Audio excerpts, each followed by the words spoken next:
I was standing outside my own home, shivering in the freezing rain while my son celebrated his birthday inside with his wife and mother-in-law. Through the window, I watched them laughing and opening gifts as if I didn't exist until a luxury car pulled up in front of the house. It was my mother, a woman who I thought lived a simple life on a ranch in the countryside.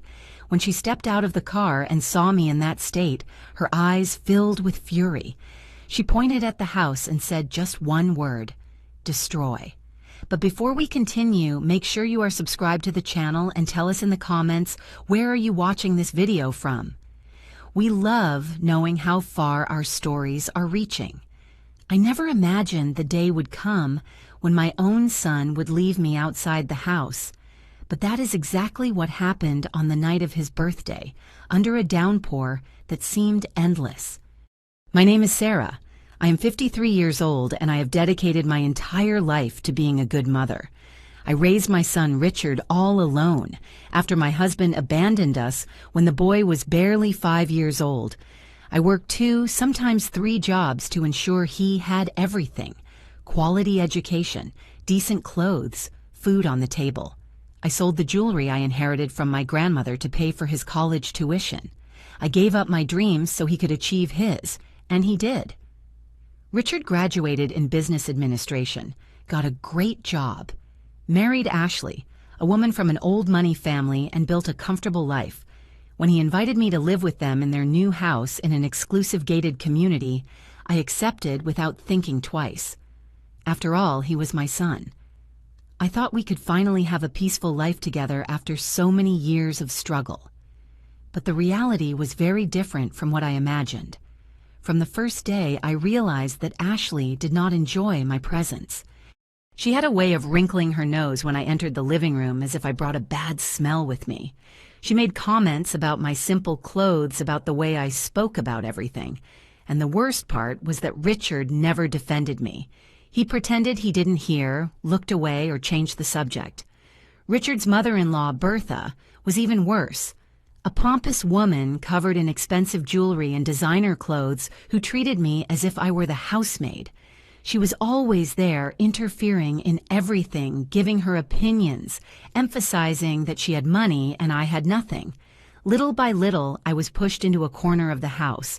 My room was in the back near the laundry area. I woke up early to make breakfast, cleaned the house, did the laundry, and cooked. Ashley never thanked me. Richard barely spoke to me. I became invisible in my own family. Richard's birthday party was the breaking point. I spent weeks planning every detail. I wanted it to be special. I wanted to see my son happy. I ordered a 3-tier cake. I prepared snacks. I decorated the living room with balloons and streamers. I used the little money I had saved to buy him a gift, a watch he had mentioned he would like to have. On the day of the party, I woke up at 5 in the morning to start the preparations. My back hurt, my legs were throbbing, but I didn't care. It was for my son. When the first guests started arriving at 7 in the evening, everything was perfect. But right from the start, something was wrong.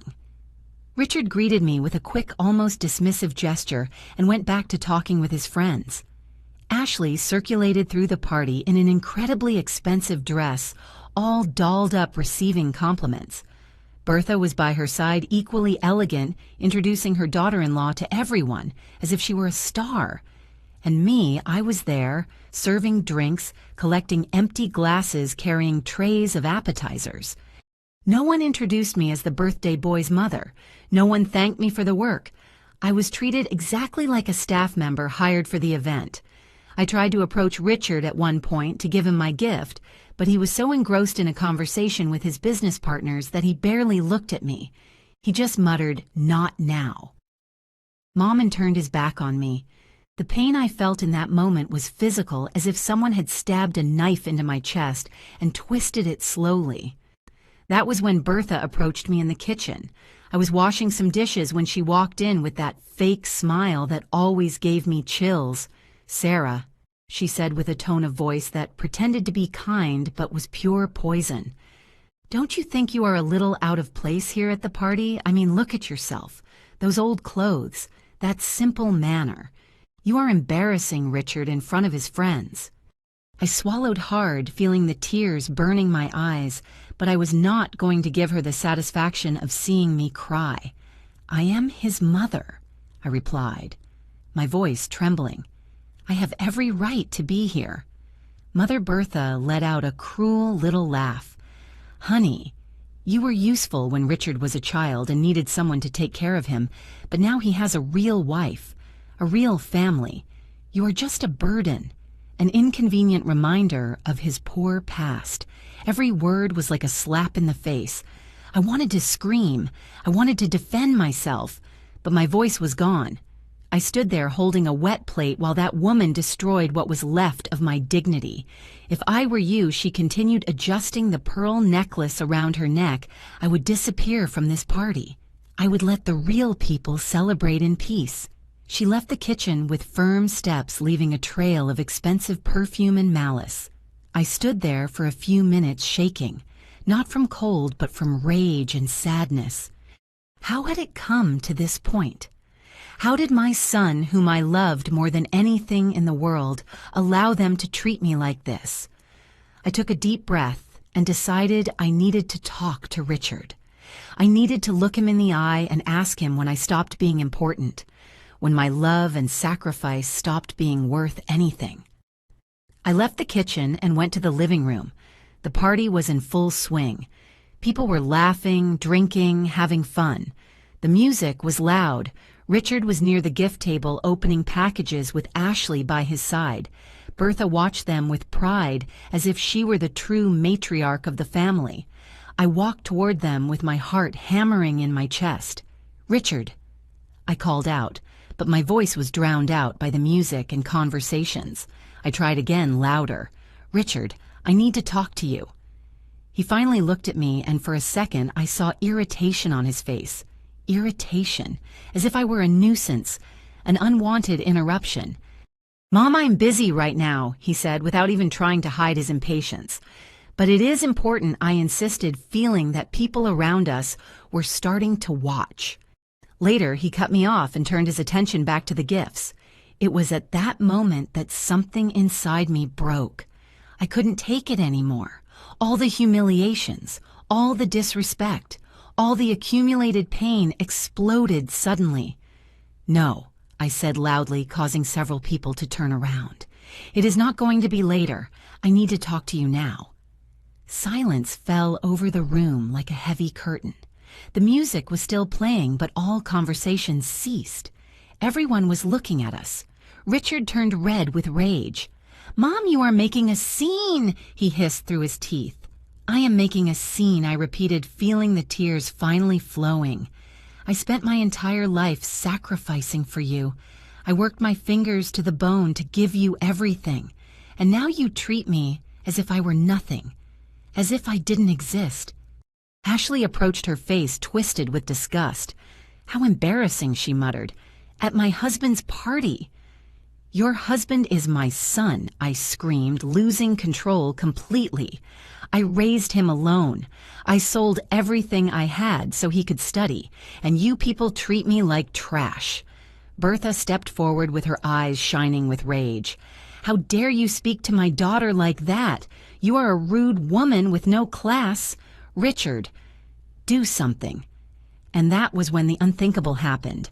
Richard grabbed my arm with force, so much force that it hurt. He dragged me toward the door, ignoring my protests, ignoring the fact that people were watching in horror. "You ruined my party," he said with a cold voice I had never heard before. "You ruined everything with your drama, with your neediness, with your complaints." Richard let go of me, I begged, trying to free myself. But he continued dragging me to the front door.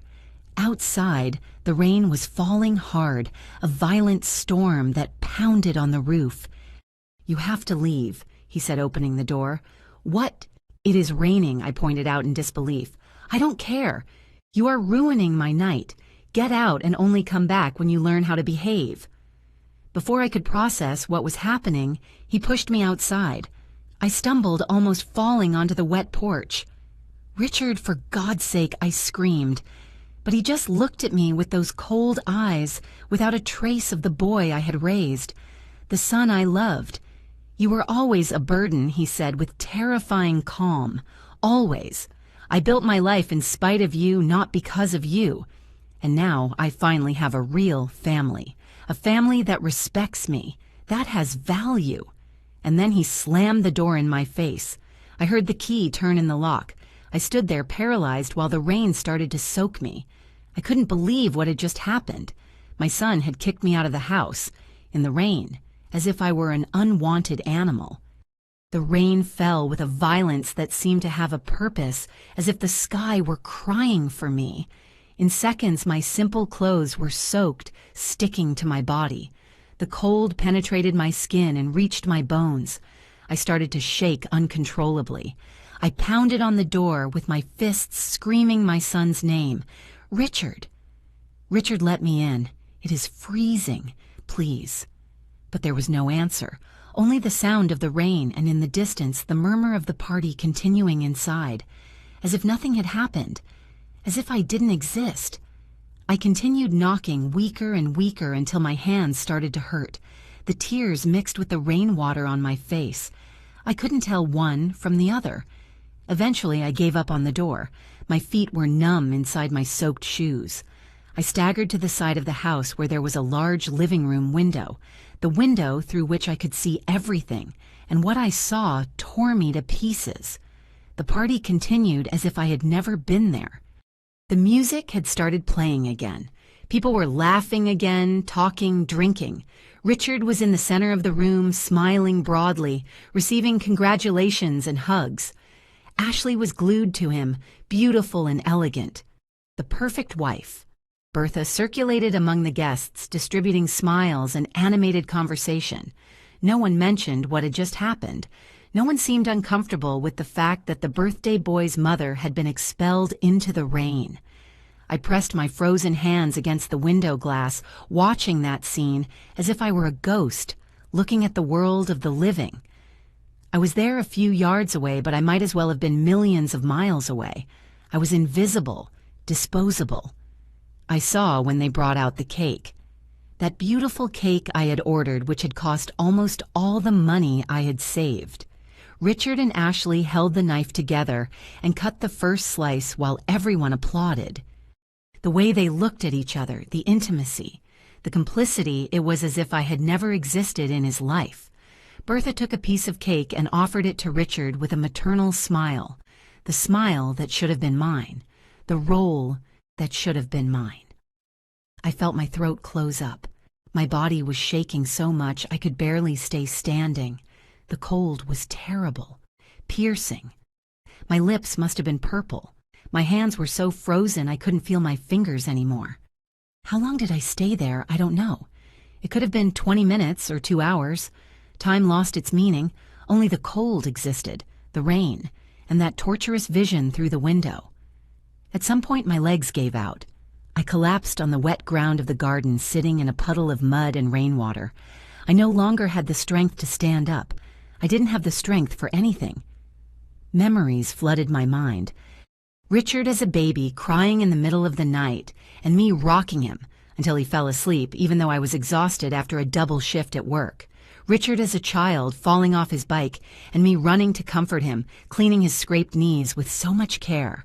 Richard as a teenager, when he was accepted into college, and we jumped up and down hugging in the living room of that tiny apartment where we lived.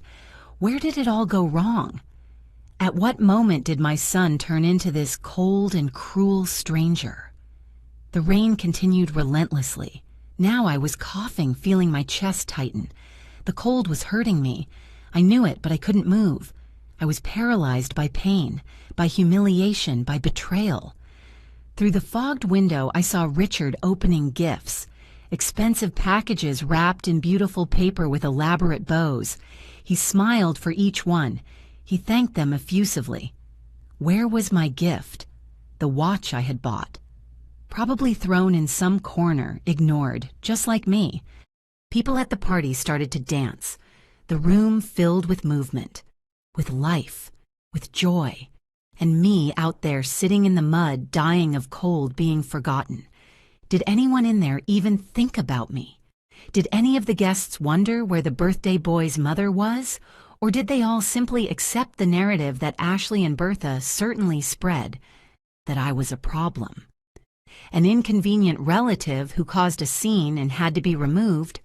I closed my eyes, wishing to disappear, wishing the earth would open up and swallow me, take me out of that unbearable pain. That was when I heard a different sound, the roar of an engine, smooth and powerful. I opened my eyes with difficulty, my vision blurred by the rain and tears. A car was entering slowly from the street. It wasn't just any car, it was huge, black, gleaming even under the rain. A car of the kind you only see in movies or in neighborhoods where rich people live. The car stopped right in front of the house. I stayed watching, confused, not understanding what was happening. Who could it be? Another wealthy guest for the party. The driver's door opened and a man in a dark suit stepped out holding a large umbrella. He walked hurriedly to the rear door of the car and opened it respectfully. And then she stepped out. Even through the curtain of rain, I recognized her immediately. My mother. But not the mother I knew, not the simple woman who lived on a ranch in the countryside planting vegetables and raising chickens. This woman was wearing an incredibly expensive designer coat, elegant shoes, and carried a handbag that probably cost more than a regular car. She moved with an authority, a presence I had never seen in her before. Her face, when the streetlight illuminated it, was marked by age, but her eyes shone with a terrifying intensity. She saw me immediately, me sitting in the mud, soaked, shivering, destroyed. My mother's face transformed. The rage I saw in those eyes made my blood run colder than the weather already had. She walked toward me with quick steps, the chauffeur holding the umbrella over her. When she got close, she knelt in the mud, not caring about her expensive clothes, and held my face in her hands. Sarah. Her voice trembled with contained emotion. My daughter? What did they do to you? I couldn't answer. I could only cry harder. She pulled me into a tight hug, and for the first time in hours, I felt a little warmth, the warmth of a mother's love. That unconditional love I had given to my son and that he had thrown away like trash. My mother pulled away and stared at the living room window. Her eyes narrowed as she saw the party happening inside, people laughing. My son happy and carefree while his mother was dying of cold outside. She stood up slowly, helping me to my feet. She took off her expensive coat and placed it over my shoulders. The chauffeur appeared by my side, supporting me gently. My mother then turned toward the car. Two large men, clearly bodyguards, stepped out of a second vehicle I hadn't even noticed had arrived. They approached her, waiting for orders. She looked one more time at the house at that window where my son celebrated, oblivious to the suffering he had caused. Her hand gripped the expensive cane she was holding, a cane I had never seen her use before. And then, with a low voice but loaded with absolute authority, my mother said a single word: destroy. The bodyguards nodded and started walking toward the front door. I looked at my mother, confused, still shivering, still trying to process everything that was happening. Mom. What? Who are you? She looked at me with a tenderness that contrasted completely with the fury in her eyes moments ago. I am someone who should never have allowed you to suffer like this. She replied softly. I am someone who made the mistake of thinking that keeping my distance would protect you. But I was wrong, my daughter. So wrong. Before I could ask anything else, the bodyguards reached the front door. One of them didn't knock. He simply kicked the door with so much force that it flew open, tearing pieces of the frame with it. The sound echoed through the rainy night, and through the window I saw the exact moment the party stopped. The silence that followed was deafening. The music stopped abruptly, cut off, as if someone had pulled the plug. Conversations ceased. I heard the clink of a glass hitting the floor and shattering. Through the window I saw every face turn toward the open door. The look of shock was universal. Mouths open, eyes wide, bodies paralyzed. The two bodyguards entered the house with firm, determined steps. They were large, imposing men dressed in dark suits that looked like military uniforms. Their faces showed no emotion whatsoever. They were professionals executing a task. Richard was the first to react. I saw when he stepped forward his face red with rage and confusion. "Who are you?" he shouted, though his voice trembled. "Get out of my house right now. I am going to call the police." The bodyguards ignored him completely. It was as if he were invisible. They positioned themselves on either side of the door, creating a corridor, and stood there at attention. That was when my mother walked in. She walked slowly with the help of the cane, but every step resonated with authority. The chauffeur followed her holding the umbrella, and I was by her side, still shivering, still wrapped in her coat, being supported by another bodyguard. When we entered the living room, all eyes turned to us. I must have looked like a ghost, pale, soaked, clothes sticking to my body and mud up to my knees. My mother, on the other hand, looked like a queen entering her palace. Richard looked at me, and for a fraction of a second, I saw something that might have been guilt or concern pass over his face, but it disappeared so fast I could have imagined it. "What is this?" he asked, still trying to maintain an air of authority, although his voice faltered. "Mom, what did you do? Who are these people?" My mother didn't answer him. Her eyes swept the room, examining every person present, every detail of the expensive decor, every symbol of wealth and success. Ashley was practically glued to Richard, her face pale. Bertha had stepped forward, hands on her hips, trying to look intimidating, but I could see the fear in her eyes. "Excuse me?" Bertha spoke with that arrogant tone she always used. "Who do you think you are to invade this house? Get out immediately, or I will call the police myself." My mother finally looked at her. It was an icy stare that made Bertha step back half a pace involuntarily. "The police?" my mother repeated with a tone that was almost amused. "Please feel free." She made a gesture, and one of the bodyguards handed a cell phone to Bertha. "You can call right now. Ask the commissioner which side he prefers to be on." There was something in my mother's voice, an absolute certainty that made Bertha swallow hard and not take the phone. Richard tried another strategy. "Look, I don't know who you are, but this is a misunderstanding. My mother caused a scene at my party, and I just asked her to calm down outside. Calm down." My mother interrupted him, and her voice was loaded with poison.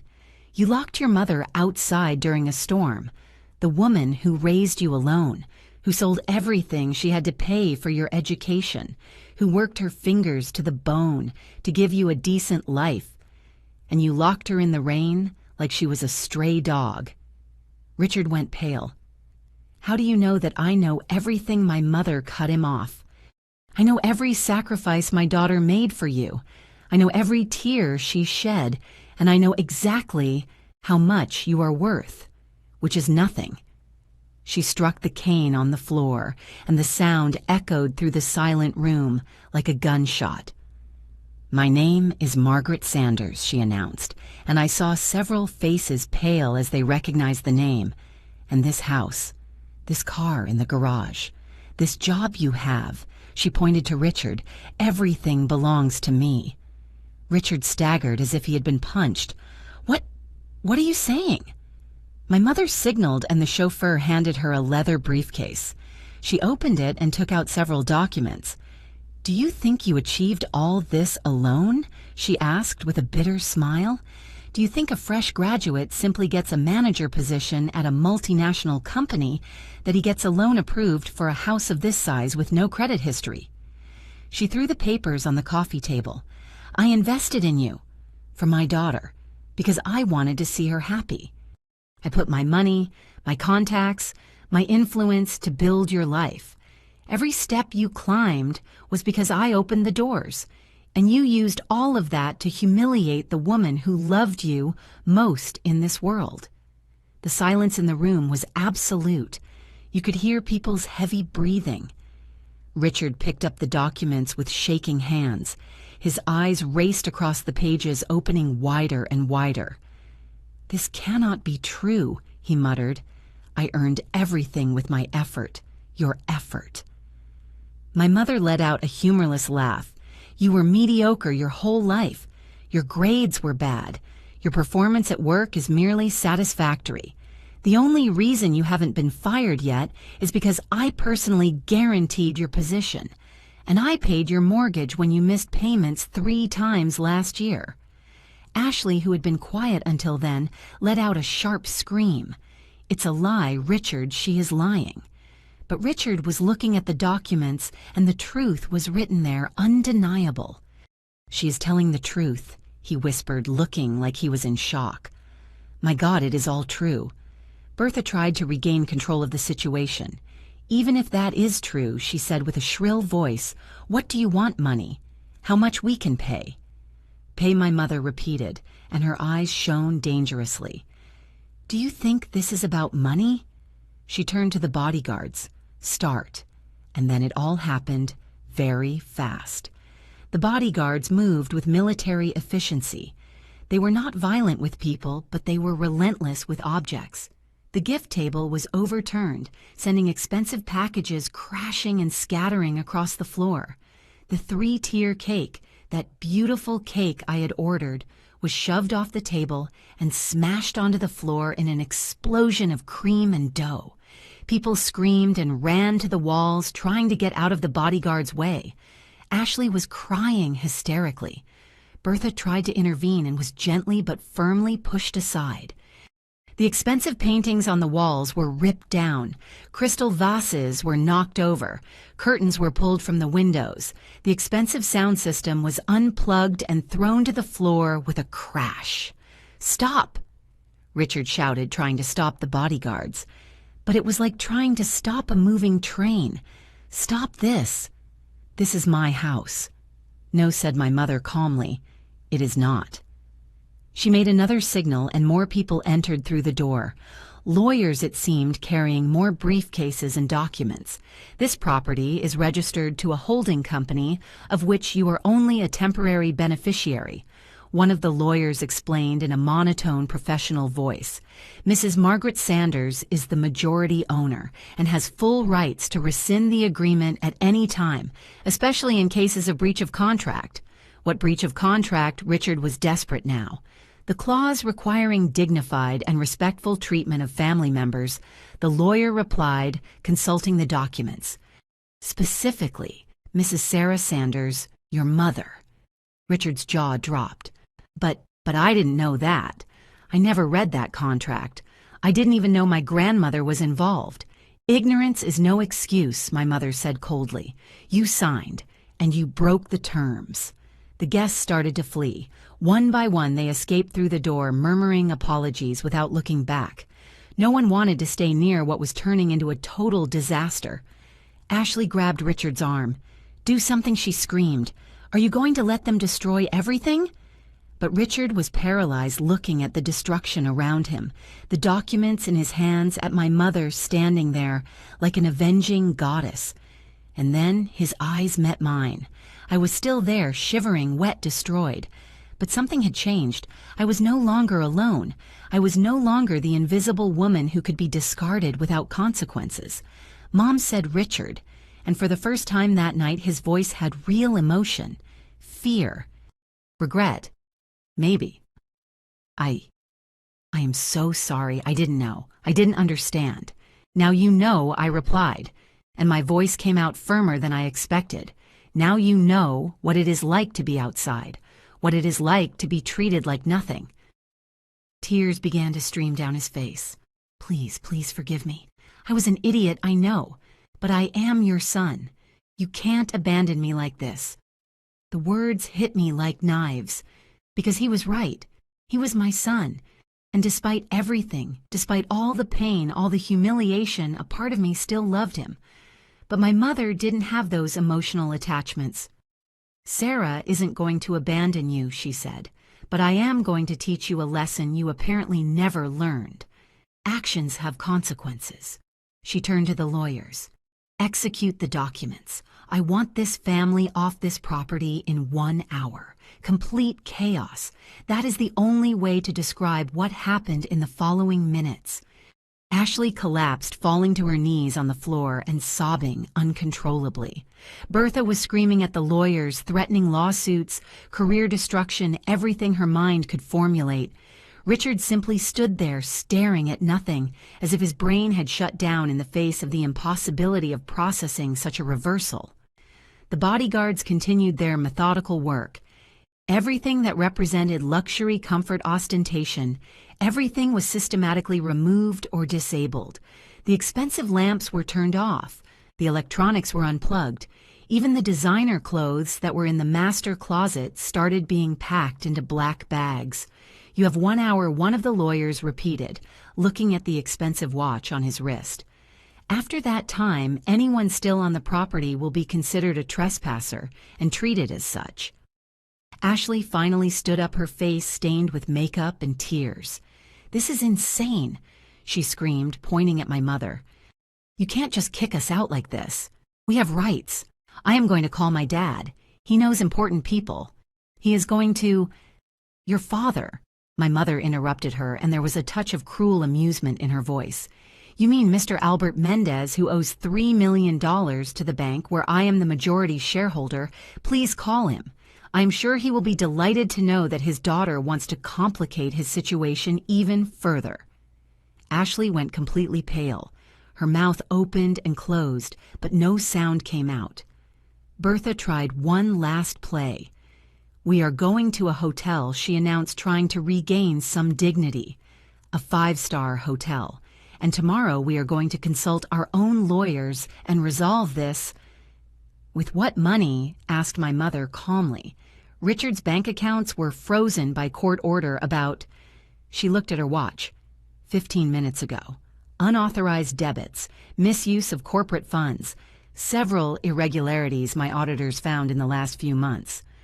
Richard finally reacted. "What irregularities? I never did anything illegal." One of the lawyers stepped forward, opening another file. "Personal expenses charged to corporate cards, leisure trips declared as business, hiring overpriced vendors in exchange for kickbacks. Should I continue, but that wasn't me," Richard stuttered.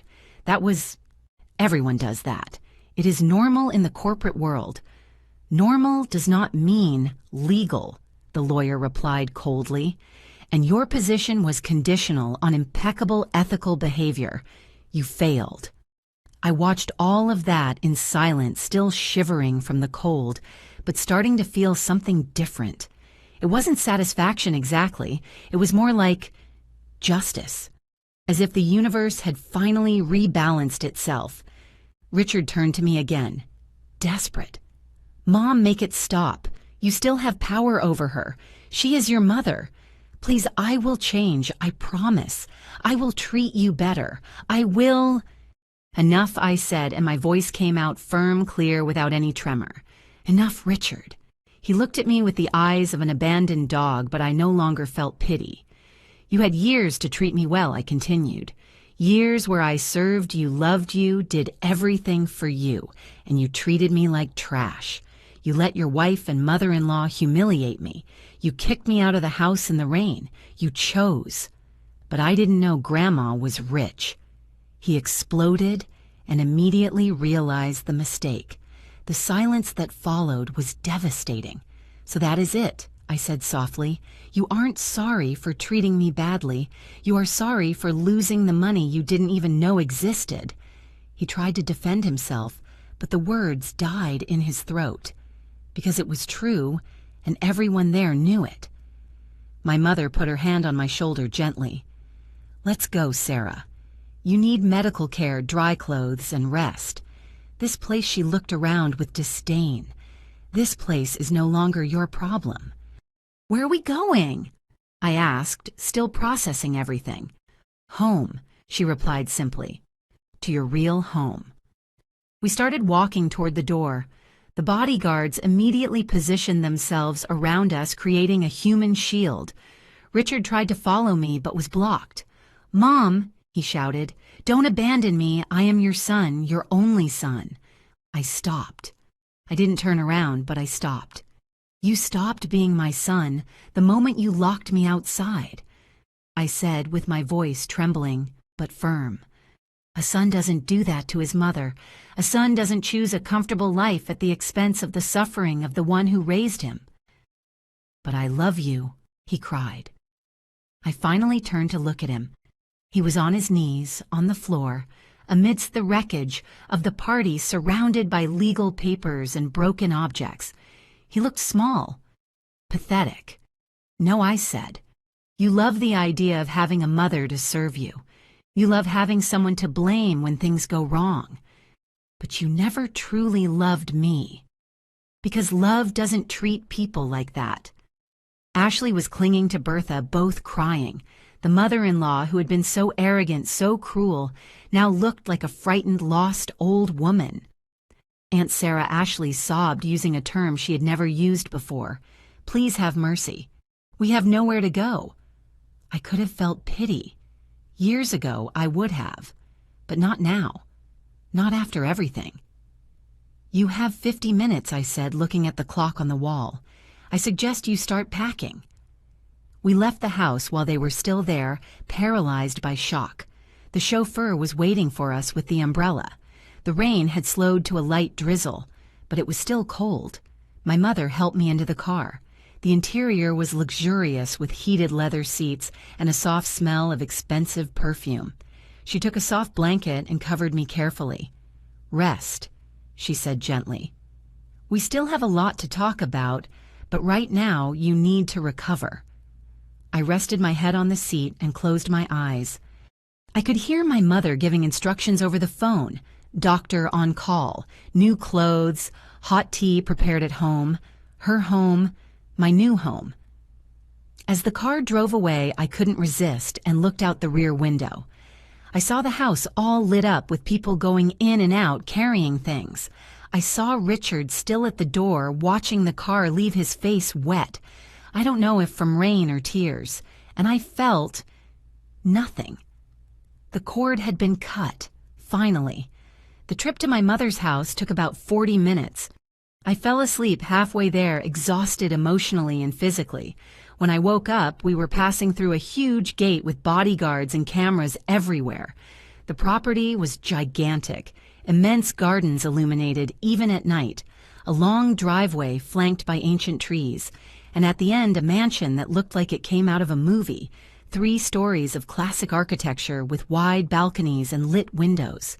"This is where you live?" I asked, stunned. My mother smiled, but there was sadness in the smile. "It is where I have always lived, Sarah. The ranch in the countryside is real, it exists, but it is just one of the places. This is my main home in the most exclusive part of the city. Why did you never tell me? Why did you pretend to be poor all these years?" She sighed deeply.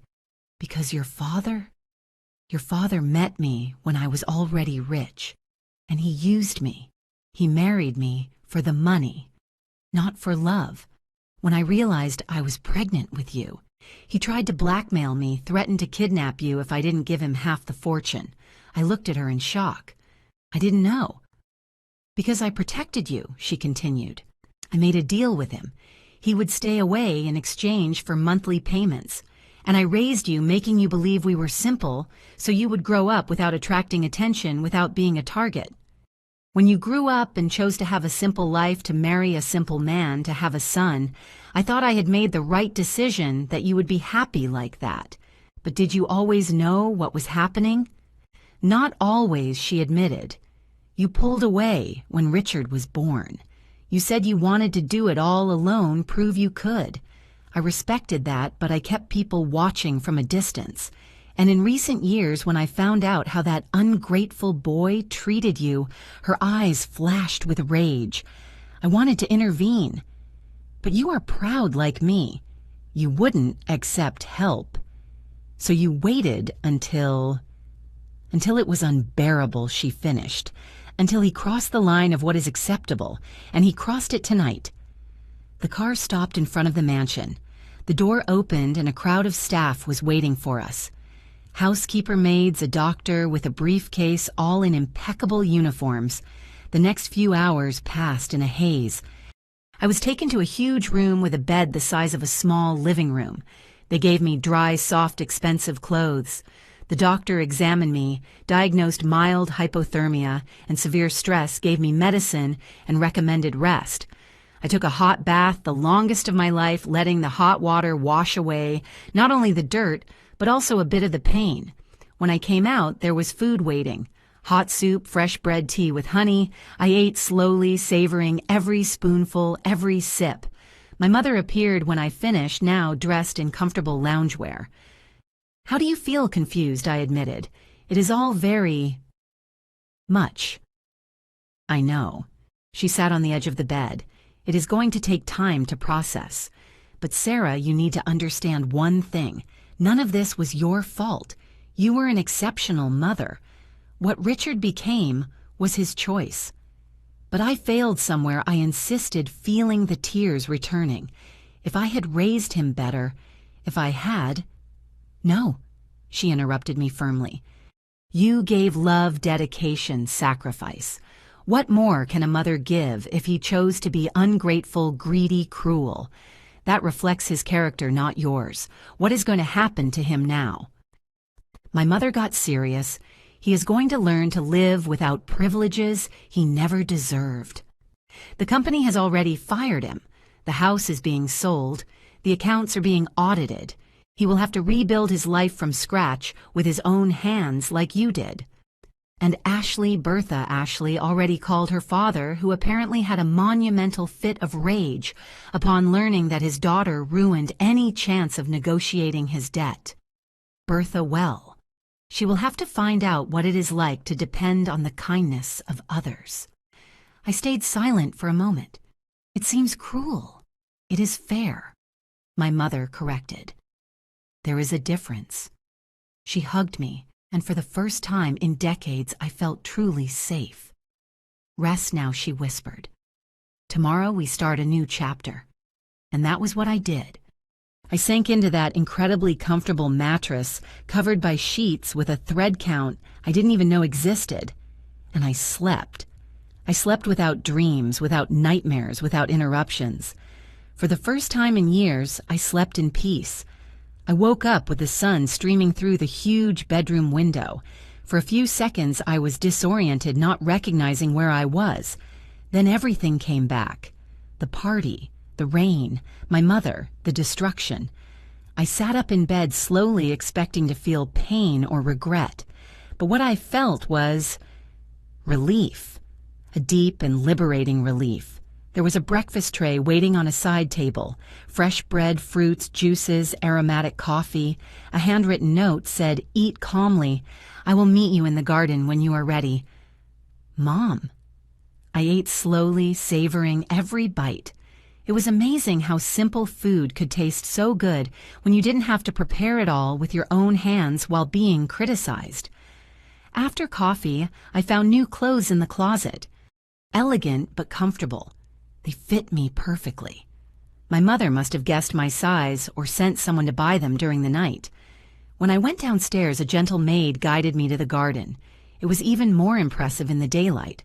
Flowers of all colors, ornamental fountains, ancient trees. And in the center, sitting at a wrought iron table under a parasol, was my mother. "Good morning, dear." She smiled when she saw me. "Did you sleep well, better than in years?" I admitted, sitting next to her. She poured tea for both of us. "We need to talk about the future," she said, getting straight to the point. "About your future." "My future," I repeated. "I can barely think about the present." "I know. But Sarah, you spent decades living for other people. First for Richard, then for that ungrateful family. Now it is time to live for yourself."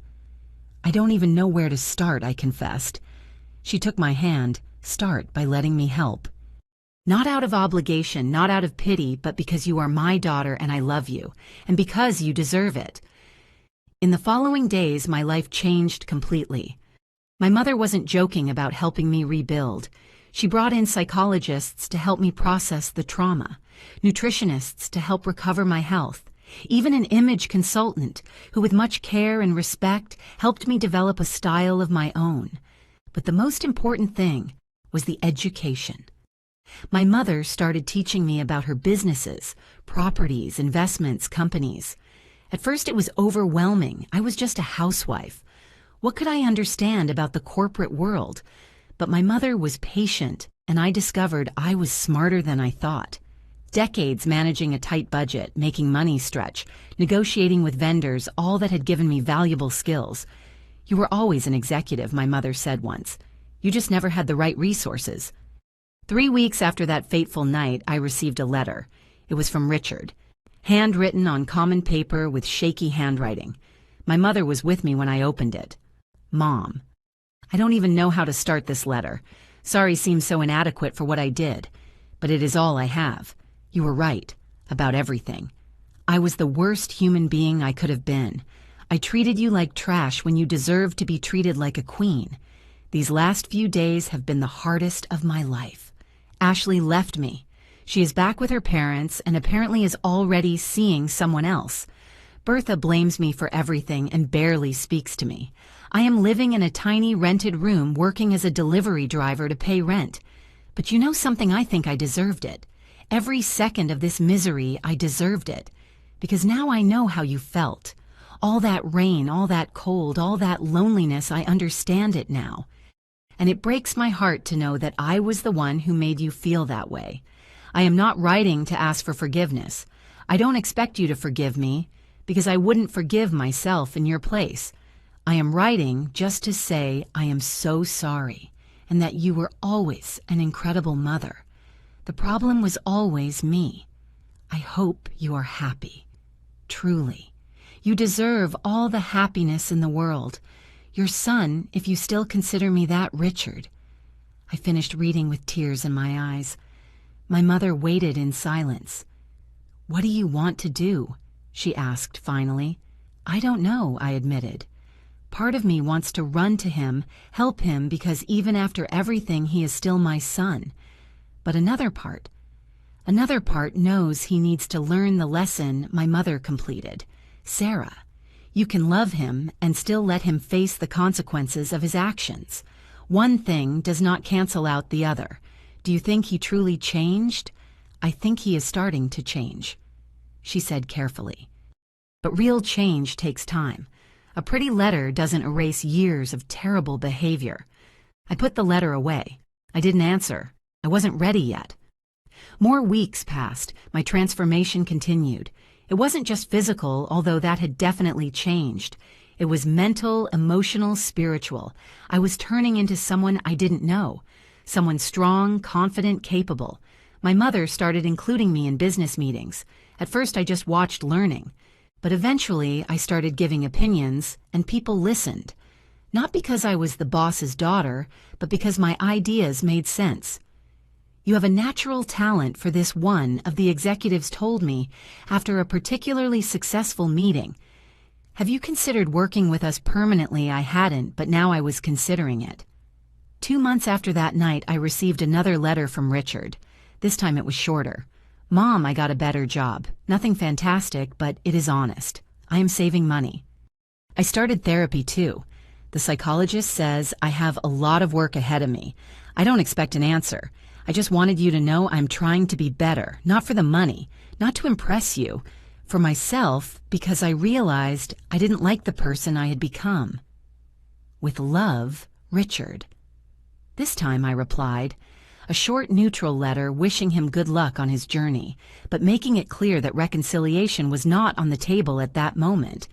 It was my mother who suggested the next step. You should know the companies, she said, not just reports and numbers. The real people, the real places. And that was how I started visiting the various properties and businesses my mother controlled. Factories, offices, stores.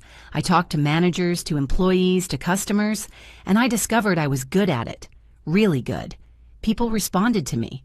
Maybe because I had spent so many years at the bottom, I knew how to speak their language. I knew how to truly listen. I knew when something was wrong, even when the numbers said otherwise. You have empathy, my mother explained. It is a rare quality in the business world and incredibly valuable. 3 months later, she made me a proposal. "I want you to take over one of the companies," she said bluntly. "Not as a favor, not out of nepotism, but because you earned it. You proved you have capacity." I was in disbelief, but I barely have experience.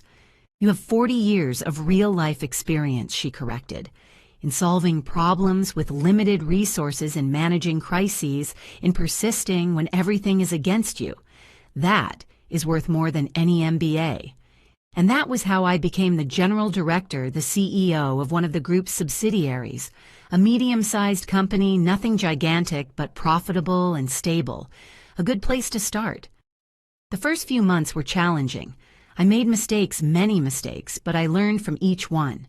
And slowly the company started to grow under my leadership. Not by magic, but by hard work, by listening to the right people, by making difficult decisions when necessary, by genuinely caring about the result.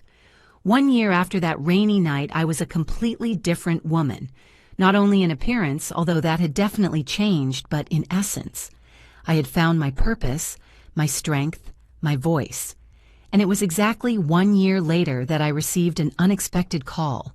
The number was unknown, but something made me answer. "Hello, Mom." Richard's voice was hoarse, nervous. "I know I have no right to call, but I need to see you just once, please."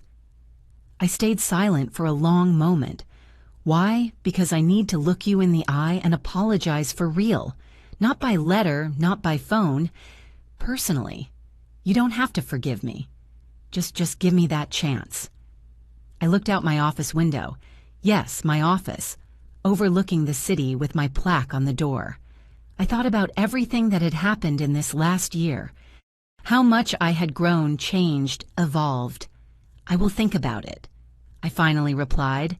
"That is all I can ask," he said, and there were tears in his voice. "Thank you for answering." I hung up and stared at the phone for several minutes. That night, I talked to my mother about the call. "What does your heart tell you?" she asked. "That I want to see if the change is real," I admitted. "But I am afraid of being fooled again, of being the fool who always goes back." "You are not a fool," my mother said firmly, "and you are not the same woman from a year ago. If you decide to see him, it will be on your terms, in your territory, with your boundaries. He no longer has power over you." She was right, and that realization was liberating. 2 days later, I scheduled a meeting. Not at the mansion, not in some public place. At the office.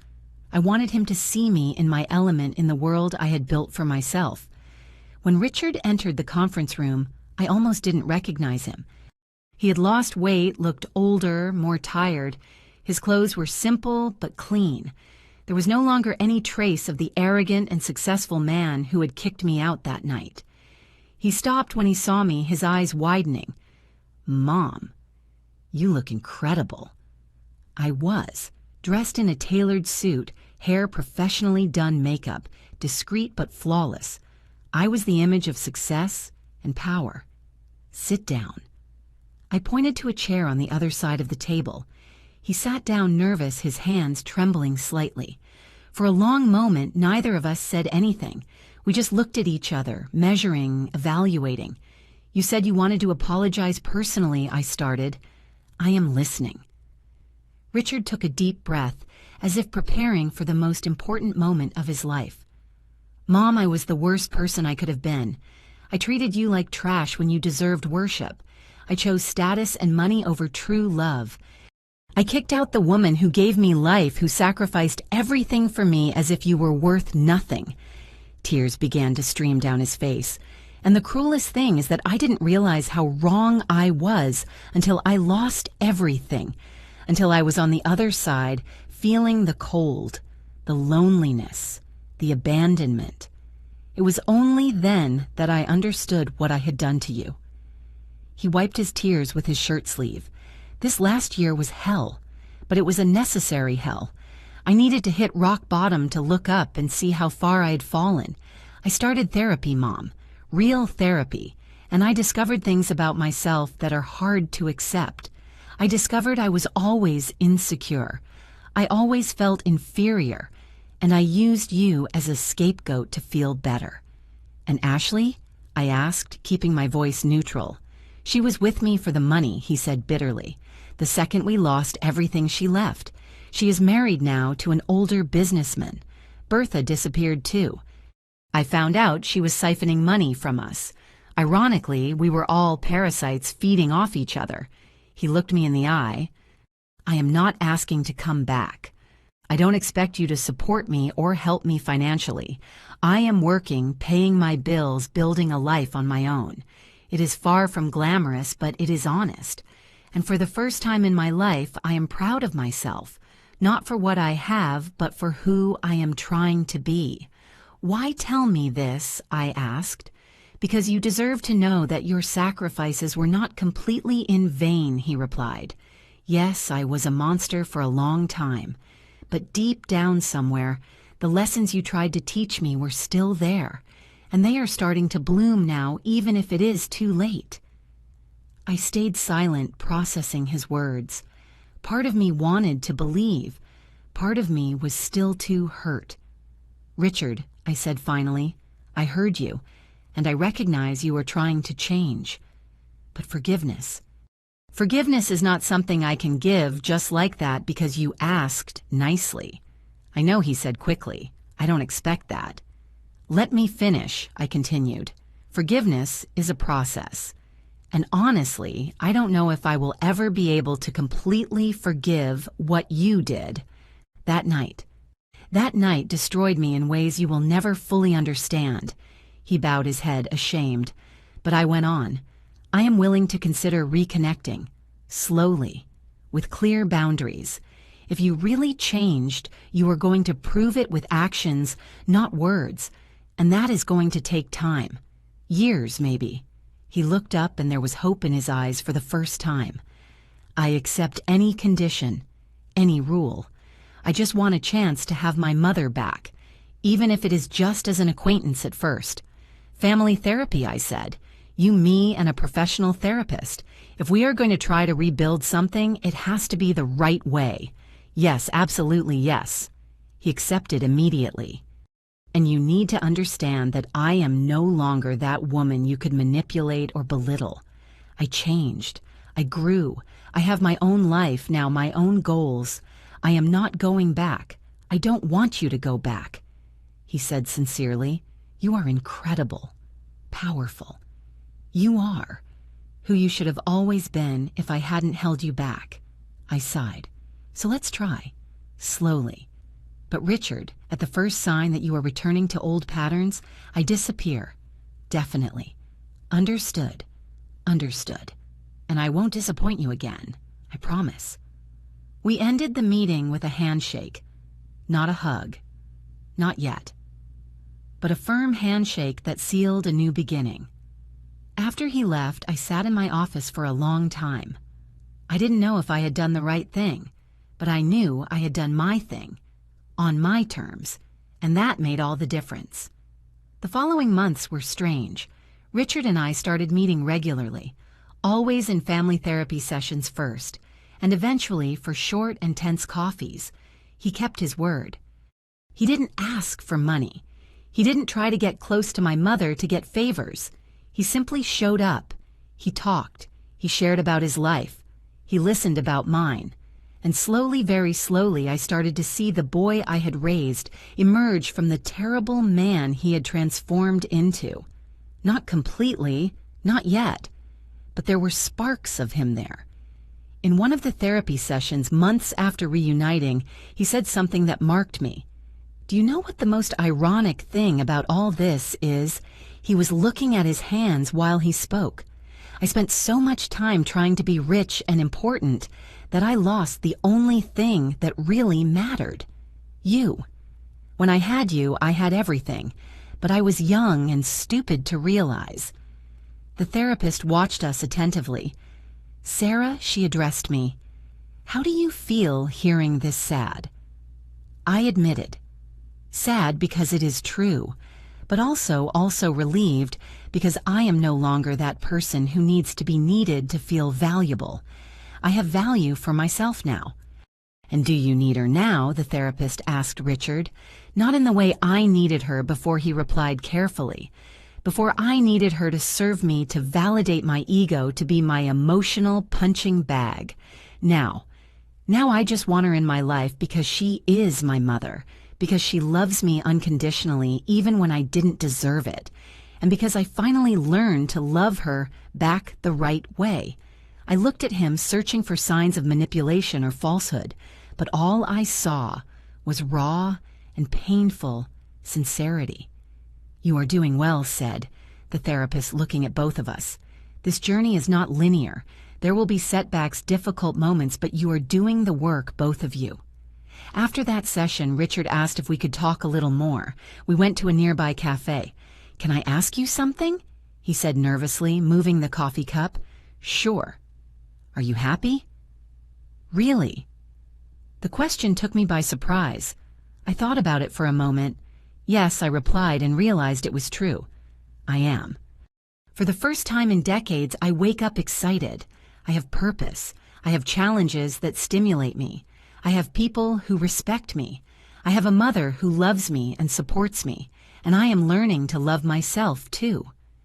Richard smiled, but there was sadness in the smile. "I am glad. Truly. You deserve all this and more. And you," I asked, "are you happy?" "I am at peace," he said slowly. "I don't know if it is happiness yet, but I am no longer that miserable man who pretended to have it all. I have less now materially, but I feel richer inside." We stayed in silence for a moment, each lost in their thoughts. "Mom," he said suddenly, "I never asked you. Why did Grandma do that? Why did she wait so long? She could have intervened years earlier." I thought about the conversation I had with my mother about that. "Because she was letting me live my own life," I explained. "Letting me make my choices even when they were bad. Letting me learn my own lessons. She only intervened when the situation became dangerous for my health and safety." "She loves you a lot," observed Richard. "She does. And she is teaching me so much about business, about life, about strength. She is incredible." Do you think he hesitated? Do you think someday she will forgive me, or at least tolerate me? I laughed humorlessly. My mother is not one to forgive easily. She is more protective of me than I am. It is going to take a long, long time, and maybe it will never happen completely. You will have to accept that. He nodded, seeming resigned. I accept it. It is the least I deserve. More time passed. 6 months of therapy turned into a year. The meetings became less tense, more natural. We started laughing together sometimes, remembering good memories from his childhood, and there were some in the middle of it all. One day, Richard showed up with a new girlfriend. She was an elementary school teacher. Simple, gentle, genuine. When she looked at him, there was real love there. Not interest, not greed, just true affection. And when he looked at her, I saw a version of him I didn't know. Attentive, respectful, humble. "She is special," he told me later when we were alone. "She knows nothing about who I was. She only knows who I am now, and she loves me for myself." "Then don't mess it up," I warned, half joking, half serious. "Never," he promised. I learned my lesson the hard way. It was during this period that something unexpected happened. My company was negotiating a big merger with another company. It was complicated, full of legal and financial details. During one of the meetings, I discovered that the CEO of the other company was Ashley's ex-husband, the rich man she had married after abandoning Richard. He recognized me immediately. "Mrs. Sanders," he said with a nervous smile. "What a small world, Mr. Augustus," I replied professionally. "Let's keep things strictly business, shall we?" Of course, he accepted quickly, but after the meeting he asked to speak in private. "I need to tell you something," he said, looking uncomfortable. "About Ashley. I have no interest in gossip about my ex-daughter-in-law," I replied coldly. "It is not gossip, it is a warning. She is trying to sue Richard. She claims he hid assets in their divorce, which is ridiculous, because he had nothing. But she is desperate. Our marriage ended, she spent all the money I gave her, and now she is trying to get blood from a stone. I looked at him carefully. Why tell me this? He sighed. Because I was an idiot too. I married her for the pretty face and for the connection I thought I had. I found out fast she is a leech, and when I found out her ex-husband was Mrs. Margaret Sanders' son, he paused. Well, I realized I got involved with the wrong family. Richard is at least trying to be better. Ashley is only getting worse. I thanked him for the information and immediately called Richard to warn him.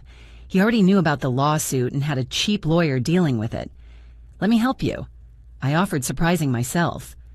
Mom, no. You already did. Not for you, I interrupted. For me.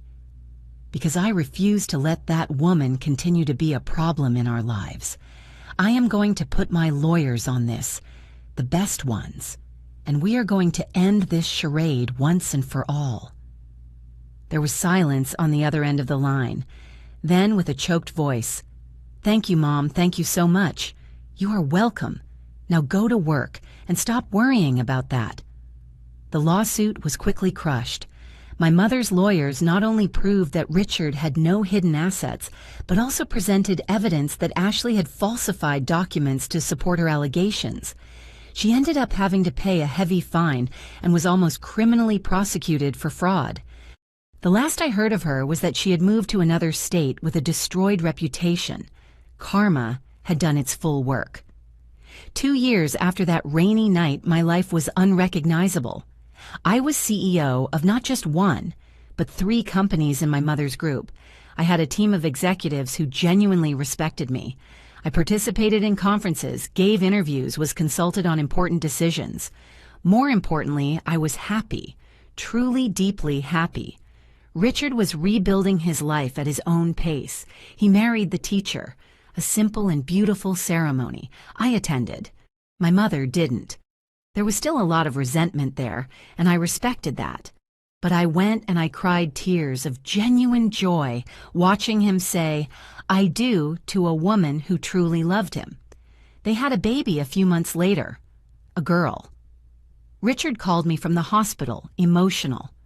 Mom, you have a granddaughter, and I want to do it right this time. I want her to have the grandmother I had. The incredible, loving grandmother who sacrificed everything. And I am going to love her, I promised. But on my terms, in my time. I am not going to let her use me like you used me. Never, he promised solemnly. I am going to teach her about you, about sacrifice, about true love, about strength. She is going to know what kind of incredible woman her grandmother is. When I held my granddaughter for the first time, something in me healed. Not completely. Some scars are permanent, but a little. Enough for me to look at that little baby and feel hope instead of fear. My mother also eventually softened, at least in relation to the child. I am not going to punish an innocent baby for the sins of the father, she said pragmatically. But Richard still has a lot to prove, and he was proving it. Slowly, consistently. Not with grand gestures or empty promises, but with small daily actions. Regular calls to ask how I was. Respectful visits that didn't exceed the agreed time. Genuine gratitude for anything I did. One Sunday afternoon, almost 3 years after that night, we were all gathered at the mansion. Me, my mother, Richard, his wife, and the baby. It was strange and wonderful at the same time. Richard was in the garden playing with his daughter when my mother made an observation. He changed, she said, almost reluctant to admit. For real this time. He changed, I agreed, but I changed too. And I am not going to forget what happened. Nor should you, she said firmly. Forgiving isn't forgetting. It is deciding not to let the past control your future. I looked at my mother. That incredible woman who had saved me, had transformed me, had given me a second chance at life. Thank you, I said with tears in my eyes, for everything. She hugged me. You don't have to thank me. You are my daughter. I would do it 1,000 times. That night after everyone left, I sat alone in my room. The same luxurious room where I had slept for the first time 3 years ago, soaked, broken, lost. I picked up the journal I started writing back then. I reread some entries from the first few days, the pain, the confusion, the rage, and then the more recent entries, the growing strength, the small and big victories, the rebuilding. I wrote a new entry. Today I realized I am no longer the woman who was kicked out into the rain. That woman died that night. What was born in her place was someone stronger, wiser, more complete. I don't wish what I went through on anyone. The pain was immense, almost unbearable, but it was also transformative. I learned that you can love someone and still set boundaries. That sacrifice is not synonymous with martyrdom, that you can forgive without forgetting, that you can start over no matter your age. Richard is still in my heart, but he is no longer the center of it. The center is me now, and that makes all the difference. My mother gave me back my life, but I was the one who decided what to do with it, and I chose to build something beautiful, something strong, something mine. The revenge my mother executed that night wasn't just about destroying those who hurt me. It was about giving me the tools to rebuild myself, and I used every one of them. Today, when I look in the mirror, I see a CEO, a businesswoman, a powerful woman, but more importantly, I see someone who respects herself, who knows her worth, who will never again allow herself to be treated as less than extraordinary, because that was exactly what I always was. I just needed a storm to wash away the illusion and reveal the truth. I closed the journal and looked out the window. Outside, the sky was clear, full of stars. There was no storm in sight. And finally, I was in peace. The word my mother said that night, destroy, wasn't just about demolishing a house or a social status.